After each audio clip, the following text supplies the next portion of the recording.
Mr. McClintock for 5 minutes. Thank you, Mr. Speaker. In December, we adopted one of the most important tax reform laws in our nation's history. It's producing higher wages, better job opportunities, and greater economic expansion than we've seen in a decade. But having cut taxes, we assumed an urgent responsibility to restrain spending.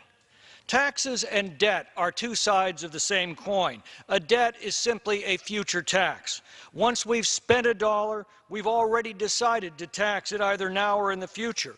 It's the spending that's the problem. Three numbers, 26, 29, and 46, tell the whole story. Over the last 10 years, population and inflation have increased a combined 26%.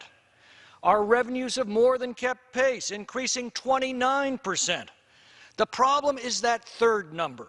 Our spending has grown 46%. We're now approaching a $1 trillion annual deficit with $21 trillion of total debt. This not only crowds out capital that would otherwise be used for economic expansion, it also produces staggering interest costs on that debt, which today amount to $475 billion a year. Our total defense spending this year is roughly $675 billion. Every 1% increase in interest rates adds roughly $200 billion to our annual interest costs. If capital markets believe we have no plan and no inclination to control our spending, they could soon begin demanding higher rates to compensate their added risk. That's a debt spiral. It leads to a debt crisis. Pension systems implode, basic services falter, the economy collapses, and the population flees. Puerto Rico's debt crisis has left its government completely helpless to respond to last year's hurricanes. The instrument required to prevent this from happening is the federal budget. It is supposed to set limits on discretionary and mandatory spending and to provide a streamlined process to adjust statutes to meet those levels. The deadline for Congress to pass such a budget was April 15th. To date, the House Budget Committee has done precisely nothing to fulfill this statutory requirement and this fiscal imperative. Nothing. The Constitution gives to the House the power of the purse. A dollar is not spent by this government unless the House says it gets spent. 2 months ago, having cut taxes, the House has approved a 20% increase in discretionary spending, placing us on a path that will inexorably lead to a sovereign debt crisis. And the House Budget Committee, over the objections of myself and others, has done nothing to produce a plan to get us off that path.